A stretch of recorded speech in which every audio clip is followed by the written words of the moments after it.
माता पार्वती के दो प्रश्न। नंबर 1, मंगलसूत्र में कौन सी मोती पहनने से वैवाहिक जीवन दुखी और पति रोगग्रस्त हो जाता है।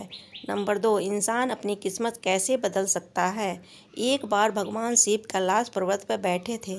माता पार्वती भगवान शिव के पास पहुंच जाती है और हाथ जोड़कर प्रार्थना करती है कि प्रभु, मेरे दो प्रश्न हैं, आप इन दोनों प्रश्नों के उत्तर देकर मेरे मन को पूरी तरह से संतुष्ट करने की कृपा करें। फिर माता पार्वती की बात सुनकर भगवान शिव कहते हैं, पार्वती ठीक है, तुम अपने दोनों प्रश्न बताओ, मैं तुम्हें तुम्हारे दोनों प्रश्न का उत्तर देकर तुमको संतुष्ट करने का पूरा प्रयास करूँगा। तो माता पार्वती कहती है, प्रभु, मेरा पहला प्रश्न है, मंगलसूत्र में कौन सी मोती पहनने से वैवाहिक जीवन दुखद और पति रोगग्रस्त हो जाता है। मेरा दूसरा प्रश्न है, इंसान अपनी किस्मत को कैसे बदल सकता है। भगवान शिव कहते हैं, पार्वती, तुम्हारे दोनों ही प्रश्न बहुत ही महत्वपूर्ण हैं। इन दोनों प्रश्नों के उत्तर बड़े ही ध्यान से सुनने पर किसी भी स्त्री का वैवाहिक जीवन सुखद हो जाता है और एक दुखी इंसान अपने जीवन के सारे दुखों को दूर कर सकता है। भगवान शिव कहते हैं, पार्वती, तुम्हारे दोनों प्रश्नों के उत्तर मैं एक कहानी के माध्यम से दूंगा ताकि तुम अपने दोनों प्रश्नों का उत्तर ठीक तरह से समझ सको। तुम इस कहानी को पूरा और ध्यान से सुनना, क्योंकि आधी अधूरी कहानी सुनने से आधा अधूरा ही ज्ञान प्राप्त होता है जो किसी काम नहीं आता है। माता पार्वती कहती है, प्रभु, मैं वचन देती हूँ, मैं इस कहानी को पूरा और मन से सुनूंगी। आप कहानी प्रारंभ कीजिए। भगवान शिव कहते हैं, पार्वती, एक बार विष्णु और लक्ष्मी संत का रूप बनाकर भ्रमण कर रहे थे। तभी रास्ते में एक व्यक्ति अपनी पत्नी के साथ बैठा हुआ रो रहा था। फिर वह उसके पास गए और बोले, तुम कौन हो और इस बियावान जंगल में बैठे क्यों रो रहे हो। फिर इस प्रकार श्री विष्णु की बात सुनकर उस व्यक्ति की सिसकियां थम गई। वह अपने आंसू पोंछता हुआ बोला, महाराज, मैं पास के गांव का रहने वाला एक बदनसीब व्यापारी हूँ। जो भी काम करता हूँ वो बिगड़ जाता है। इसी चक्कर में आकर मैंने अपनी पत्नी के गहने गंवा दिए हैं। मैंने अपने परिवार को भी खो दिया है और अब मेरा घर भी गिरवी पड़ा है। मुझे लगता है कि मैं किसी काम का नहीं रहा, मेरी किस्मत ही खराब है। भगवान शिव कहते हैं, पार्वती, इस प्रकार उस व्यक्ति की बात सुन विष्णु कहते हैं, तुमसे किसने कहा है कि तुम्हारी किस्मत खराब है। जरा मैं भी तो जानूं तुम्हारी किस्मत में क्या खराबी है। फिर वह व्यक्ति कहने लगा, महाराज, पहले मैं खेती करता था मगर उसमें हर साल घाटा होता था। कभी सूखा पड़ जाता था तो कभी ज़्यादा बारिश होने के कारण फसल बर्बाद हो जाती थी। इससे परेशान होकर मैंने व्यापार करने का निश्चय किया। मेरे पास पैसे नहीं थे तो मैंने पत्नी के गहने बेच कर अपना व्यापार शुरू किया। जब व्यापार नहीं चला तो शुरू में परिवार वालों ने मेरा साथ दिया, लेकिन जैसे जैसे मुझे नुकसान होने लगा मेरे परिवार वाले भी मुझसे दूर हो गए। मगर महाराज, मैं यह सब अपने परिवार वालों के लिए ही तो कर रहा था, लेकिन अब वह लोग मुझे देखकर नज़रें फेर लेते हैं और मुझे ही मेरे परिवार की दुर्दशा का जिम्मेदार ठहराते हैं। मेरा एक मित्र है, उसने भी मेरे साथ ही अपना व्यापार शुरू किया था, लेकिन उसका व्यापार अच्छा चल रहा है। वह जब भी मेरे घर आता है तो अपनी सफलता की कहानियाँ सुनाता है। उसकी बातें सुनकर मेरे घर वाले भी कहते हैं कि अपने मित्र को देखो और सीख। हमें तो लगता है कि तेरे बस में कुछ भी नहीं है, तू कुछ नहीं कर सकता है। महाराज, उन लोगों की बातें सुनकर अब मुझे भी लगने लगा है कि शायद मेरे बस में कुछ भी नहीं है। अब तो मुझे अपना जीवन ही व्यर्थ लगने लगा है। मेरे मन में ख्याल आता है कि मैं अपना जीवन समाप्त कर लूं। मैं यहाँ पर इसी इरादे से आया था, लेकिन हिम्मत नहीं कर पाया, इसलिए वहाँ पर एकांत में बैठकर अपनी पत्नी के साथ रो रहा था। भगवान शिव कहते हैं, पार्वती, इस प्रकार उस व्यक्ति की बात सुनकर विष्णु कहते हैं, तो यह बात है, क्या तुम इसके अलावा और भी कुछ करना चाहते हो। महाराज, एक तो मेरा काम खराब हो जाता है और दूसरा मेरा मित्र मुझे हर समय मुझे नीचा दिखाने का प्रयत्न करता रहता है। मुझे समझ में ही नहीं आता है कि मैं क्या करूं क्या ना करूं। किंतु विष्णु कहने लगे, क्या तुम अपने मित्र की बातें सुनकर वास्तव में दुखी हो जाते हो। हाँ महाराज, मैं अपने मित्र की बातें सुनकर बहुत दुखी हो जाता हूँ। तो विष्णु कहने लगे, तुम्हें किस बात का दुख होता है, अपने असफल होने का या मित्र के सफल होने का। अब वह व्यक्ति फिर एक पल सोचता है और उत्तर देता है, महाराज अगर मैं सच कहूँ तो मुझे अपने असफल होने का उतना दुख नहीं जितना कि मित्र के सफल होने का होता है। भगवान विष्णु कहते हैं, यदि तुम्हारा मित्र असफल हो जाए तो क्या तुम्हें खुशी होगी? तो वह व्यक्ति कहने लगा, हाँ महाराज मुझे बहुत खुशी होगी। फिर विष्णु कहते हैं, क्या मतलब? यह है कि तुम्हारी खुशी तुम्हारे मित्र पर निर्भर है। अगर वह चाहे तो तुम्हें खुश कर सकता है और अगर चाहे तो तुम्हें दुखी कर सकता है। तुम स्वयं से ना तो खुश हो सकते हो और ना ही दुखी हो सकते हो, अर्थात तुम अपने मित्र के पूरी तरह से गुलाम हो गए हो। इसलिए मुझे लगता है कि तुम्हारा कुछ भी नहीं हो सकता है। भगवान शिव कहते हैं, पार्वती जब विष्णु ने थोड़ी नाराज़गी दिखाई और वहाँ से आगे बढ़ने का प्रयास किया तो वह व्यक्ति हाथ जोड़कर कहने लगा, महाराज आप मुझे छोड़कर मत जाइए, आपके बातें सुनकर मुझे कुछ आशा बन रही है। फिर विष्णु कहते हैं, यदि तुम मेरी बात मानने को तैयार हो तो मैं तुम्हें बताने को तैयार हूँ। हमेशा ध्यान रखना, जब हम किसी से आशा बांध लेते हैं तो उस पर निर्भर हो जाते, ऐसे में हमारी खुशी और दुख भी उस पर निर्भर करने लगता है। इससे बेहतर है कि तुम अपने आप से आशा बांधो। जब तुम ऐसा करोगे और साथ ही पूरे जतन से काम करोगे तो तुम्हें सफलता अवश्य प्राप्त होगी। भगवान शिव कहते हैं, पार्वती इस प्रकार विष्णु ने अपनी बात आगे बढ़ाई और कहा कि तुम्हें लगता है कि तुम्हारी मित्र तुम्हें दुखी करने आता है, पर अगर तुम उसकी बातों पर विचार करो तो वह बातें सही कहता है। तुम्हें अपने मित्र की बातें खराब लग सकती है, मगर मेरी नज़र में तो तुम्हारे मित्र की बातें बिल्कुल भी खराब नहीं है। वह अपने संघर्ष और अनुभव की बातें तुम्हें बताता है। तुम अपने मित्र की बातों को ध्यान से सुनकर उन बातों को अपने जीवन में उतारकर बहुत कुछ सीख सकते हो। तुम्हें इसके लिए उसे धन्यवाद करना चाहिए कि तुम्हें घर बैठे कुछ अनुभव मिल रहा है, क्योंकि तुम्हारा मित्र तुम्हें अपनी सफलता की कहानी सुनाता है कि वह सफल कैसे हुआ। तुम उसके अनुभवों का लाभ उठाओ और एक नई शुरुआत करो। कर्म करते जाओ, हार मत मानो, एक दिन तुम्हें सफलता अवश्य मिलेगी। अब तुम जिसे अपना बुरा वक्त या बुरी किस्मत कह रहे हो, एक दिन वह बदल जाएगी और इसी के साथ तुम्हारे विचार भी बदल जाएंगे। और देखना, जब तुम्हारा अच्छा वक्त शुरू होगा तब तुम्हारा मित्र भी तुम्हें अपनी सफलताओं की कहानी नहीं सुनाएगा, तब वह तुम्हें अपनी असफलताओं की बातें बताएगा ताकि तुम उसकी बातें सुनकर भ्रमित हो जाओ और तुम्हारा आत्मविश्वास हिल जाए और तुम गलत निर्णय ले सको। लेकिन उस समय भी तुम्हें अपनी बुद्धि का प्रयोग करना होगा। तुम्हारा मित्र जैसे आज तुम्हें दुखी करने आता है, इसी तरह उस समय भी तुम्हें दुखी करने आएगा, क्योंकि जिस तरह उसे दुखी देखकर तुम्हें मज़ा आता है, उसी तरह उसे भी तुम्हें दुखी देखने में उतना ही मज़ा आता है। भगवान शिव कहते हैं, पार्वती इस प्रकार विष्णु की बात सुनकर वह व्यक्ति कहने लगा, महाराज आपने सही कहा है, लेकिन मेरा सबसे बड़ा दुख यह है कि मेरे परिवार के लोग भी इसमें शामिल हैं। वास्तव में मैं तो अपने परिवार के लिए अच्छा करना चाहता था, लेकिन वह लोग मेरी बात को समझने का तैयार नहीं है। वह तो मुझे गलत कहते हैं और अब तो बात इतनी बढ़ गई है कि मेरा साथ भी छोड़ दिया है। भगवान शिव कहते हैं, पार्वती विष्णु कहने लग, मैं तुम्हारी बात समझ गया, तुम संतावना चाहते हो।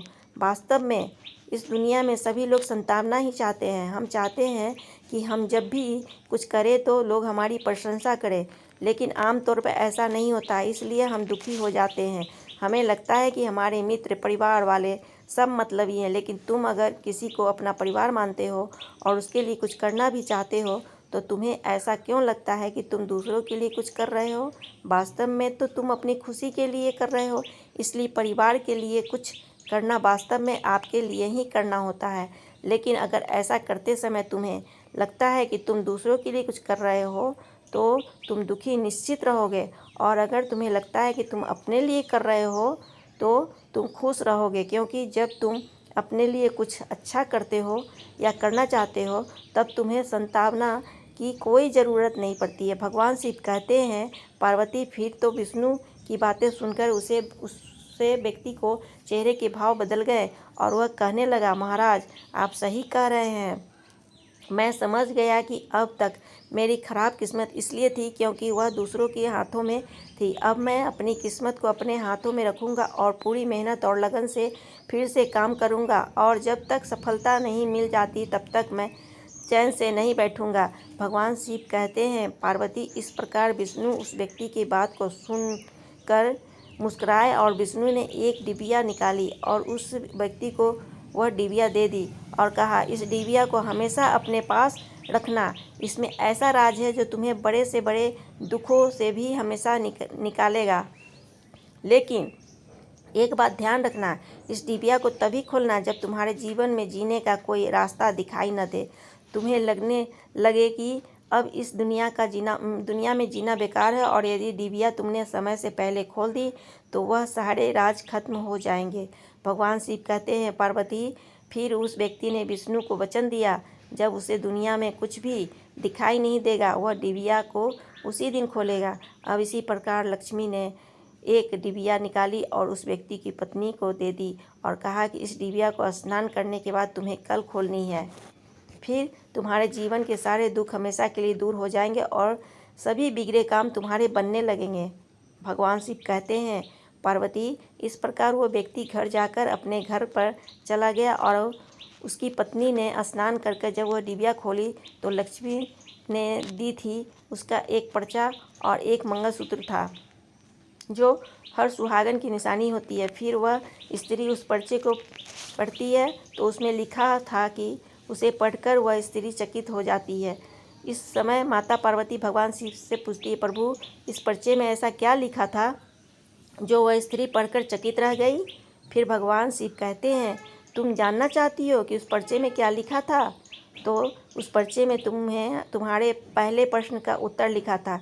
तो पार्वती कहती है, प्रभु, वो कैसे? शिव जी कहते हैं, तुम्हारा पहला प्रश्न था कि मंगलसूत्र में कौन सी मोती पहनने से वैवाहिक जीवन दुखद और पति रोगग्रस्त हो जाता है।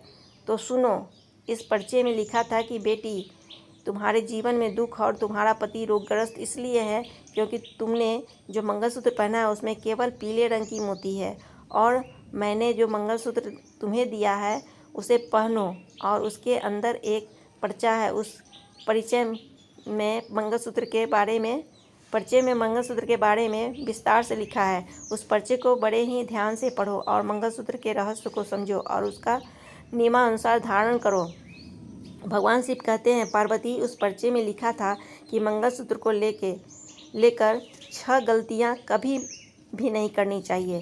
पहली, कि अक्सर देखा जाता है कि महिलाओं को एक दूसरे की चीज़ मांगकर पहनना बहुत ही अच्छा लगता है। यदि महिलाओं को किसी के गले में कोई गहना पसंद आ जाता है तो वह उसे पहनने के लिए उधार मांग लेती है। मगर तुम इस बात का हमेशा ध्यान रखना कि शादीशुदा महिलाएं को कभी भी किसी और का मंगलसूत्र मांगकर नहीं पहनना चाहिए। ऐसा करने से पति की आयु कम होती है और वह रोगग्रस्त होता है, इसलिए ऐसा करने से हमेशा बचना चाहिए। उस पर्चे में आगे लिखा था कि हर मंगलसूत्र का निर्माण काले मोती और सोने से किया जाता है, लेकिन एक बात का विशेष ध्यान रखें कि मंगलसूत्र के अंदर काले मोती और सोने की मोती अवश्य होनी चाहिए, क्योंकि काले रंग की मोती हमेशा लोगों की बुरी नज़रों से बचाते हैं, जिससे कि आपके सुखी दाम्पत्य जीवन को लोगों को नज़र नहीं आता है। इसलिए कभी भी ऐसा मंगलसूत्र नहीं पहनना चाहिए जिसमें काले मोती ना हो। मंगलसूत्र हमेशा ऐसा होना चाहिए जिसमें काले मोती एवं सोने की मोती अवश्य हो। भगवान शिव कहते हैं, हे पार्वती, उस पर्चे में आगे लिखा था कि मंगलसूत्र को कभी भी उतारना नहीं चाहिए। पति जब भी पत्नी के गले में मंगलसूत्र डालता है तब से लेकर उसकी अंतिम श्वासों तक पत्नी को गले में मंगलसूत्र धारण किए रहना चाहिए। यदि किसी अनहोनी परिस्थिति में मंगलसूत्र को उतारा भी जाए तो उसकी जगह पर गले में एक काला धागा अवश्य धारण कर लेना चाहिए। भगवान शिव कहते हैं, पार्वती, उस पर्चे में आगे लिखा था कि मंगलसूत्र को अचानक गले से टूट कर गिर जाता है तो उसे अपशगुन माना जाता है। ऐसे में पति के स्वास्थ्य को हानि और रिश्तों में दरार हो सकती है, इसलिए कभी भी गले में कमजोर मंगलसूत्र धारण नहीं करना चाहिए। भगवान शिव कहते हैं, पार्वती, मुझे पूरा विश्वास है कि तुम्हें अपने पहले प्रश्न का उत्तर मिल गया। तो पार्वती कहती है, हाँ प्रभु, मुझे मेरे पहले प्रश्न का उत्तर मिल गया और मैं पूरी तरह से संतुष्ट हूँ। भगवान शिव आगे कहते हैं, पार्वती, फिर इस प्रकार उस स्त्री ने उस मंगलसूत्र को धारण किया और फिर मंगलसूत्र के प्रभाव से उस स्त्री का पति रोग के प्रभाव से मुक्त हो गया और खूब मेहनत करने लगा, और इस प्रकार वह एक बड़ा व्यापारी बना, फिर अपनी पत्नी के साथ हंसी खुशी रहने लगा। भगवान शिव कहते हैं, पार्वती, लेकिन वक्त हमेशा एक जैसा नहीं रहता है। अब तुम अपने दूसरे प्रश्न का उत्तर सुनो। तुम्हारा दूसरा प्रश्न है कि एक दुखी इंसान किस्मत को कैसे बदल सकता है। देखिए, वक्त हमेशा एक जैसा नहीं रहता है, वो बदलता रहता है। उस व्यक्ति के जीवन में फिर से बदलाव आया। एक दिन उसके राज पर पड़ोसी राज की चढ़ाई कर दी और फिर दूसरे राज के राजा ने उस राज पर कब्जा कर लिया। जिस राज में वह व्यापारी रहता था, उसके सैनिकों ने चारों ओर से लूट मार मचा दी। उन्होंने व्यापारी का सारा धन लूट लिया, उसके घर में आग लगा दी। जान बचाने के लिए फिर वह व्यापारी को अपने परिवार के साथ भागना पड़ा। भगवान शिव कहते हैं, पार्वती, वह व्यक्ति अपने परिवार के साथ कई दिनों तक इधर उधर भटकता रहा। वह दाने दाने को मोहताज हो गया। उसका बच्चा बीमार हो गया। इलाज के अभाव में वह तड़पने लगा। यह सब देखकर उस व्यक्ति के हृदय एकदम से चित्कार कर उठा। वह कैसे अपने बच्चे का इलाज कराए? उसके पास तो खाने के लिए भी पैसे नहीं थे। ऐसे में एक बार फिर उस व्यक्ति का निराशा ने घेर लिया। उसे लगने लगा कि उसका जीवन व्यर्थ है, सारी दुनिया व्यर्थ है, किसी भी बात का कोई मतलब नहीं है। भले ही आप जीवन में कितना भी कुछ न कर लें, कितना भी सफलता हासिल कर लें, अंततः जीवन समाप्त ही होता है। जीवित रहने का क्या फ़ायदा? इससे तो अच्छा है कि मैं अपने जीवन को ही पूरी तरह से समाप्त कर लूं। भगवान शिव कहते हैं, पार्वती, वह व्यक्ति अपने परिवार सहित आत्महत्या करने वाला ही था कि उसे उसी समय पर विष्णु की वह डिबिया याद आ गई, क्योंकि विष्णु ने कहा था कि जब तुम्हें दुनिया में कहीं कुछ भी दिखाई न दे, उस समय डिबिया खोलकर इस डिबिया में एक पर्चा है, उस पर्चे को खोलकर पढ़ना, तुम्हारा सारा दुख दूर हो जाएगा। फिर इस प्रकार इस डिबिया की याद आते ही उस व्यक्ति ने वह डिबिया निकाली और उसे उत्सुकता के साथ खोला।